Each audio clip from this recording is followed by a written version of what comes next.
So as you come on site, you'll see one of the first main buildings is the Park and Information Center.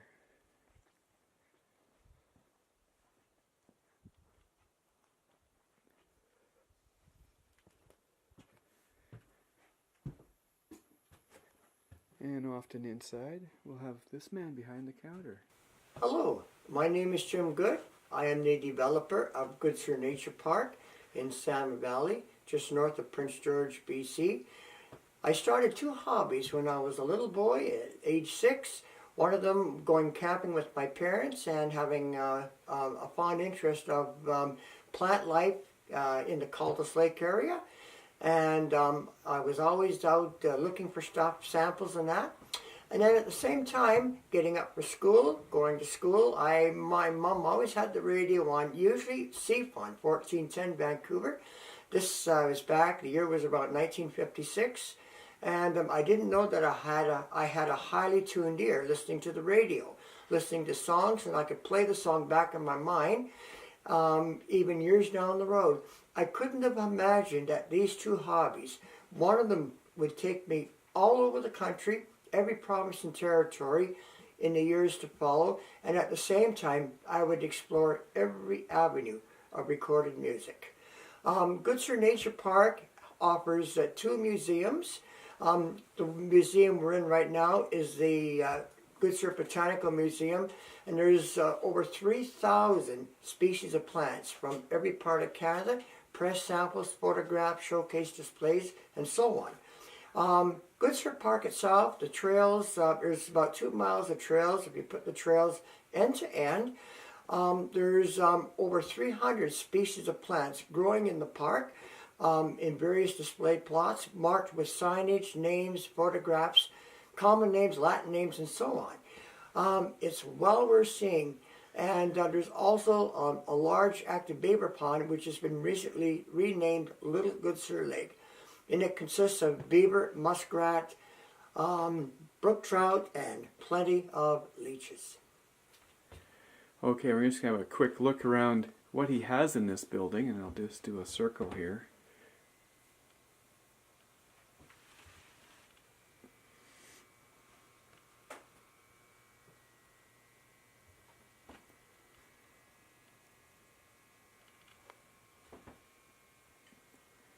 There is stuff everywhere in this building, from the floor to the ceiling, including the ceiling.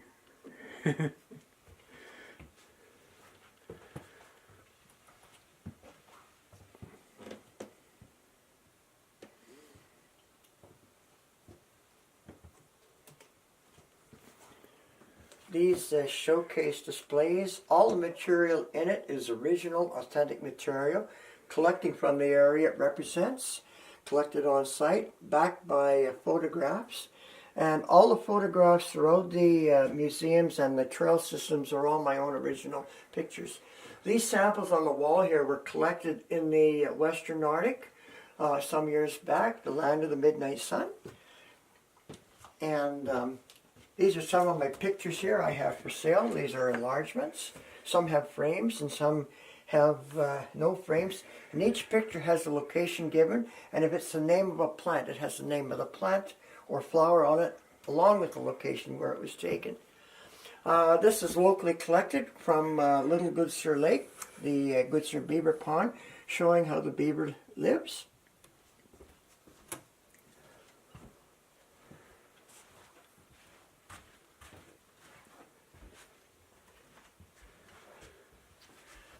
Canadian Rockies display here. This here is the bright red soil from Prince Edward Island. All the stuff in this showcase display is from Atlantic Canada, including both Labrador and Newfoundland. And underneath is samples I collected, I cut, along with photos on site, how slow trees grow in the subarctics. All have the names on and the approximate year of that particular tree. From Arctic to desert.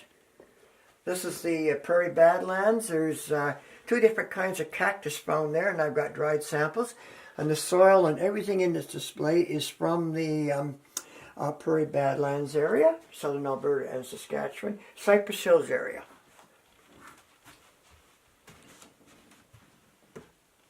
The world's smallest desert, which is actually located in the Yukon Territory. And this, the sand in that, again, is collected from on site. Cool. Local, Central Interior, Prince George area, and Lake Labarge, with some lines from one of the most famous Canadian poets who ever lived, whose name was Robert Sears, who lived in Dawson City, Yukon Territory. And if you want to follow me, there's a lot more to see in this display. We're going to go into the back rooms now.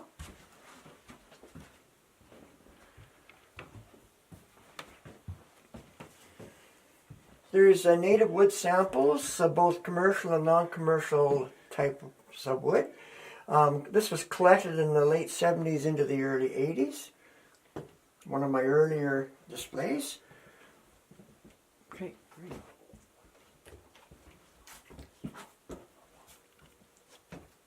And this cone display I collected in my mid and late teens, back in the mid and late 1960s. This was one of the very first displays, cabinets displays I ever had. And it's all native, I believe 32 conifers in Canada, with the cones and where the cones were collected.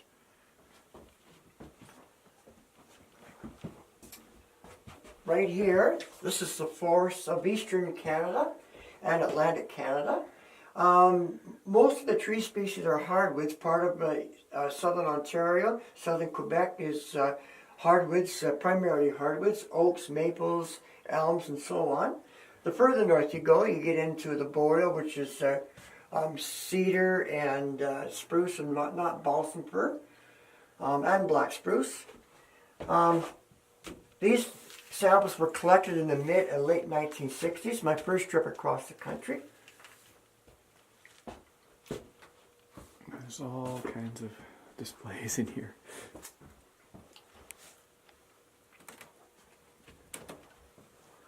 More wood samples. This is Eastern Canada native hardwoods.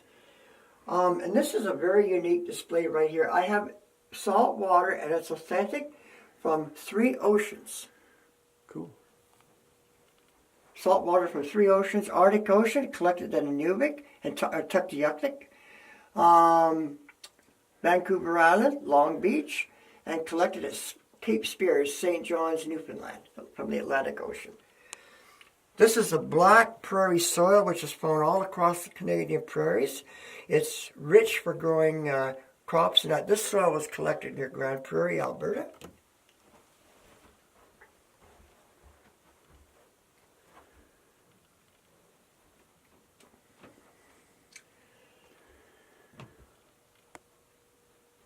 These are unusual plants, poisonous plants on this wall, the poison ivy, and plants that consume insects such as the butterwort and the sundew. And I have Canada's largest maple leaf right here. This actual leaf was, I believe, was collected near Squamish, north of Vancouver. It's the broadleaf maple, which is found on Canada's west coast. More displays at Canada's desert and the rainforest in Canada's west coast. On this board right here, wild edible plants. There are no berries. It's leaves, roots, or stems you can eat right here. And I have another one with the edible berries, which is not visible right from here. The next one is poisonous plants.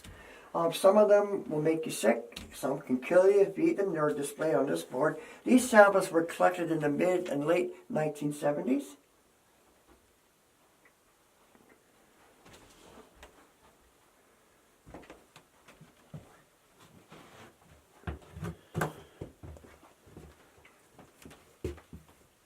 These 2 uniforms right here, I started in the Junior Forest Wardens. I was in them for 15 years.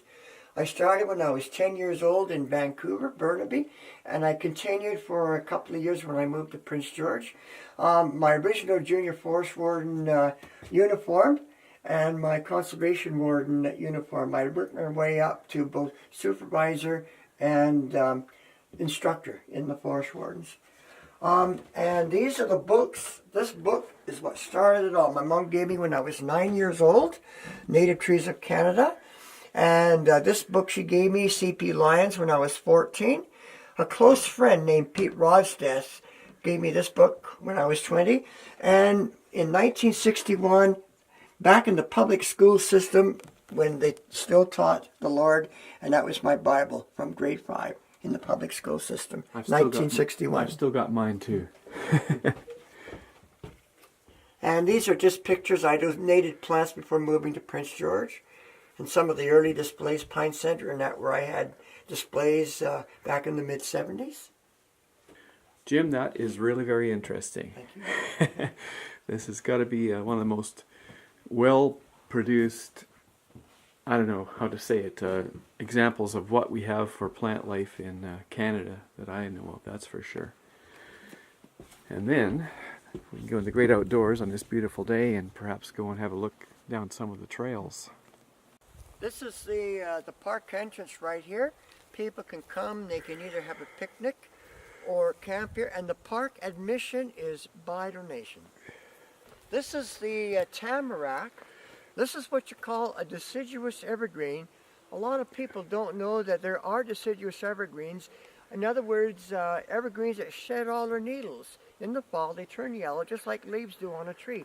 And these needles are turning bright yellow, and they will go from bright yellow to pure gold and then drop off. In the winter, this tree will look like a dead spruce. This tamarack was collected in the Long Range Mountains near Corner Brook, Newfoundland, one of my most furthest brought trees. And the one next to it is the Western Larch. The tamarack is a larch. The Western Larch are about 3 weeks behind the tamarack.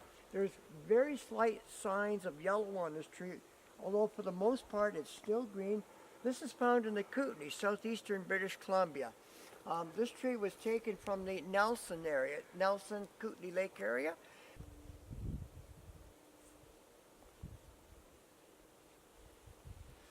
Welcome once again to Goodsir Nature Park. We're going to go for a little walk down the park trail. Again, this is the park entrance. This is the main entrance of the park. So follow me, come on, we're going to go for a walk.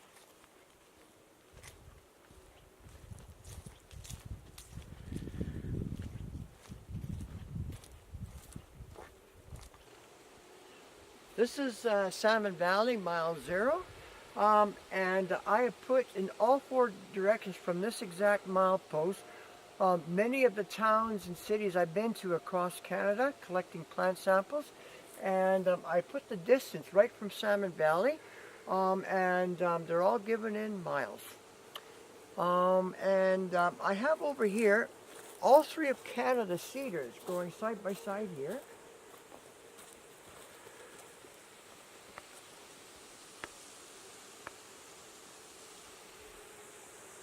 This is an eastern white cedar collected along, I believe, Highway 20 in southern Quebec, about halfway between Montreal and Quebec City.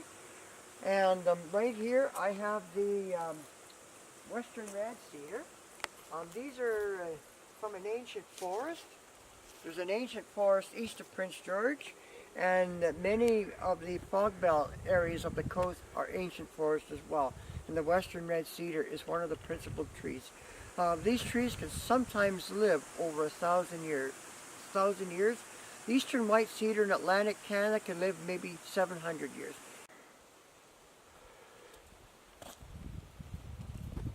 And we'll head on down to the beaver pond.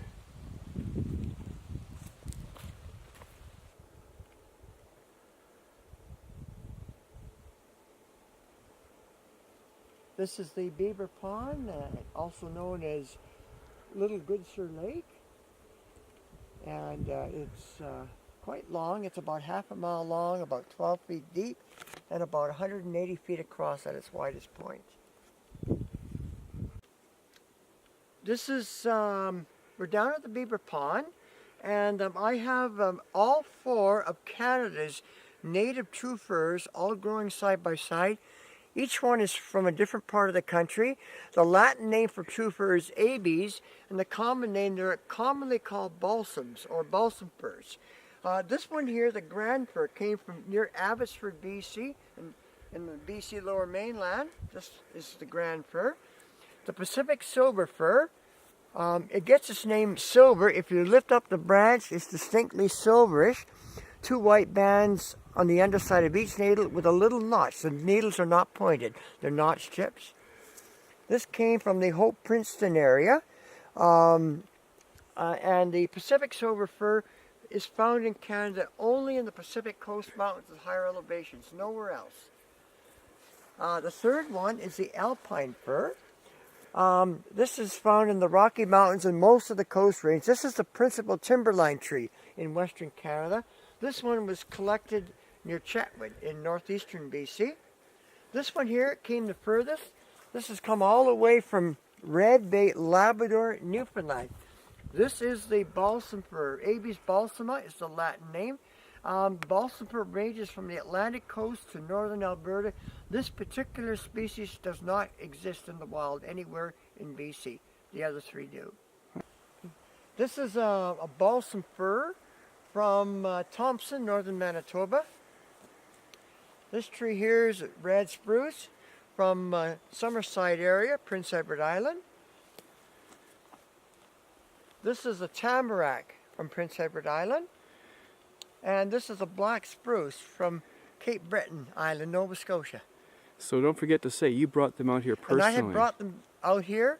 Some of them were very tiny seedlings, and others I brought back and grew the seeds. Some of them, the oldest ones, were planted almost 30 years ago. Cool.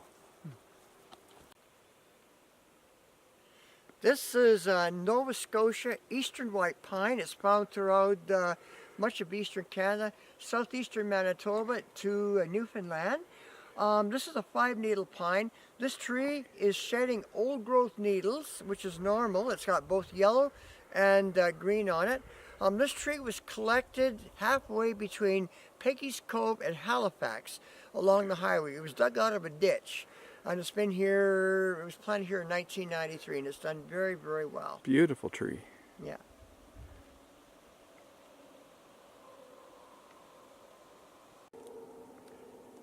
This is our heat source, is firewood. This is green aspen. It's going to be on a rotation cycle. It'll be burnt 2, maybe 3 years from now. We've just about exhausted all the beetle kill, so I'm getting back on the rotation cycle. Cut the wood green, let it dry out, and it'll be perfect for burning at some point down the road.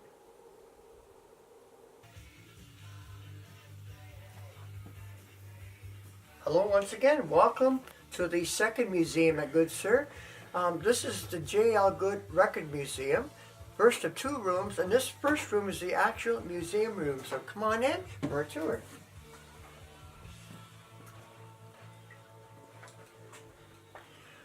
The records displayed are from the 50s right up through to the 70s, a few select 80s.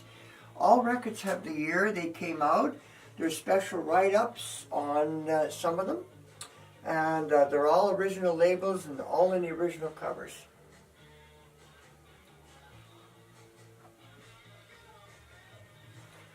This is the 50s, the early years of rock and roll on this side. Buddy Holly and Bill Haley and Johnny Horton, Jimmy Rogers, and so on.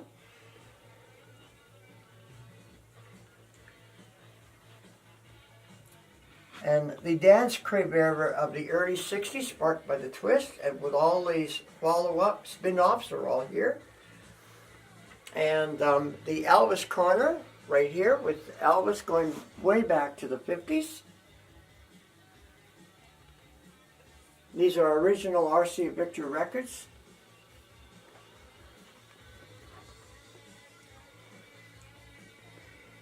The Beatles corner right here. These records here, these are Canadian pressings and the original covers. This sparked Beatlemania in the mid-1960s, how the British invaded America, both Canada and U.S., and these were the records. Each one of these records took back multiple millions to Britain back in those early years. The record that changed the recording industry forever, Sgt. Pepper, that was released in April of 1967. When the Beatles broke up, they each went their own separate ways. They founded Apple Records in the early years. This is the early 70s.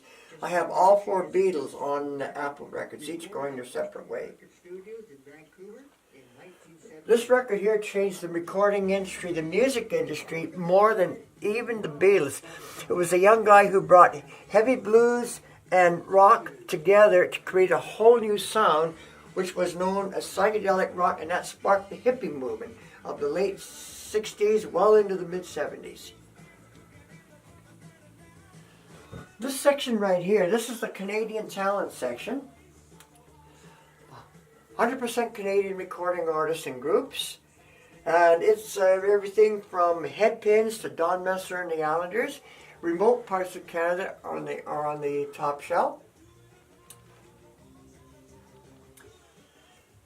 This corner here is the Motown sound. This was started by Berry Gordy Jr., one person who started a musical empire. Motown Records, as a record company, had more #1 hits than Elvis, the Beatles, the Rolling Stones, and Johnny Cash all put together. The gospel music section right here, Roy Rogers and Dale Evans, Wolf Carter, and of course Johnny Cash. He was well known for the Gospel Road. Gospel 45s are rare. These are all Gospel 45s here. Above them, these songs were all based on a true story of one type or another, and the stories are headlined in the lyrics of these particular songs. All original covers.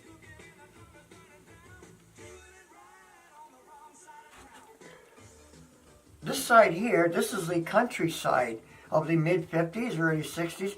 This is country music with a western flavor. Recording artists such as Marty Robbins, Wolf Carter, and Tex Ritter. Down here, the first queen of country music, who was Loretta Lynn, right there. And the opposite side, upper left, this artist was the longest recording artist in the history of country music, over 40 years, and he was born a Canadian in Nova Scotia, Hank Snow, and this is an original Arcia Victor.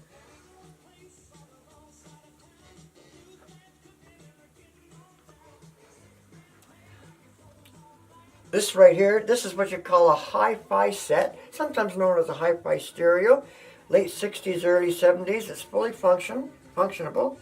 With a Beatles record on it. It has a cassette recorder and player and an 8-track player in the side. It still works. The Johnny Cash corner right here. This is an original American pressing, Johnny Cash on Sun Records. At the same time in Canada, he was on Quality Records. And when he switched to Columbia Records, this record down here was his debut album with Columbia, released in late 1956, and Johnny Cash would remain with Columbia Records for the rest of his recording career.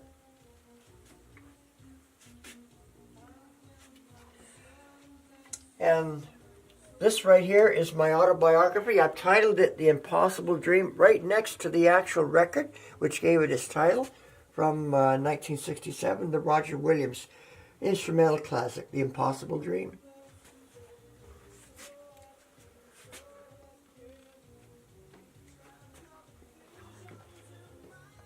Okay, that's it for this room? That's it for this room. There's more to see in the other room.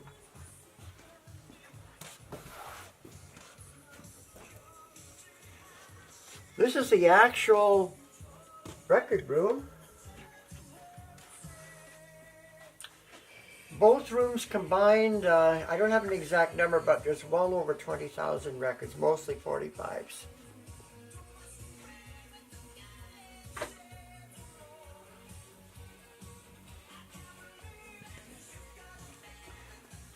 And this is the switchboard I built. I was a very successful DJ for over 20 years, about 20 years ago now.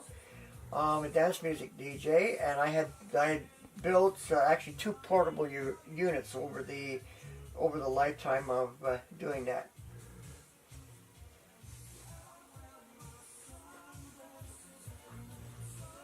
And this is my original 45 collection. The albums are underneath. My first records, as I mentioned earlier, I started collecting plant samples and records when I was 6 years old. My oldest records from age 6 are in the 50s right there. And they're all filed by year. All the old labels, Epic, Spartan, Real Records, Dot Records, they're long gone. RCA Victor is still around, Columbia is still around, and Epic, I believe, is still around, Capitol is still around. But many of the old labels are long gone.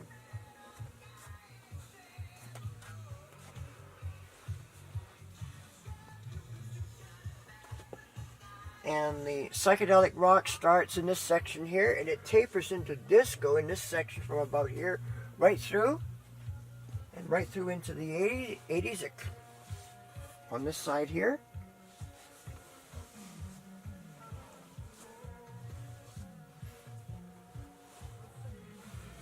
And the end of the vinyl era, 1989, 1990. Throughout the 90s, it was cassette tapes. Turn of the century to the present was and still is CDs. Cool. Okay.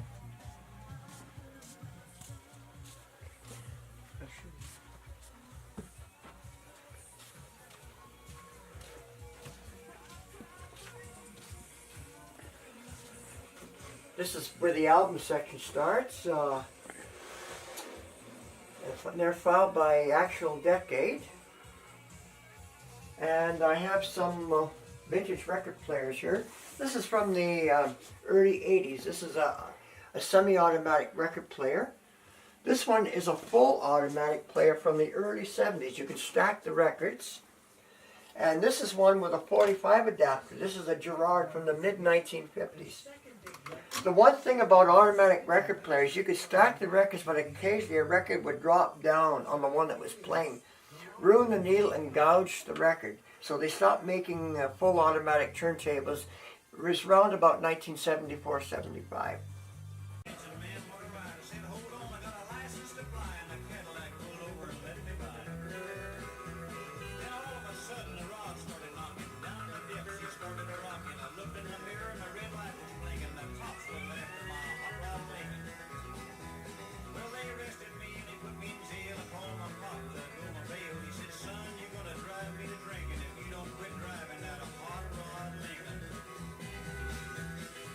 Johnny Bond, Hot Rod Lincoln from 1957, the original version.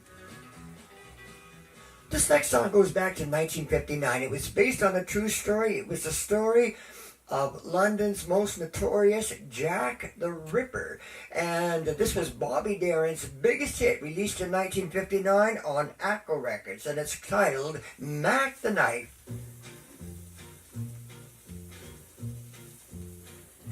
Oh, the shark babe has such teeth, dear, and it shows that pearly white.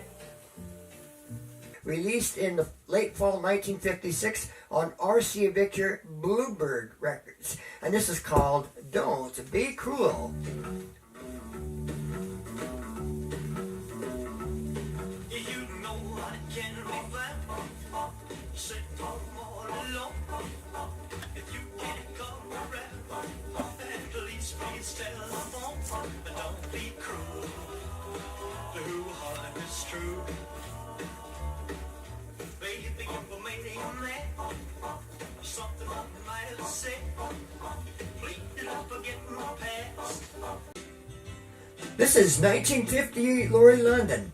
And this song is called He got the whole world in his hands. He got the whole wide world in his hands. He got the whole world in his hands. He got the whole world in his hands. He got the little bitty baby in his hands. He got the little bitty baby in his hands. He got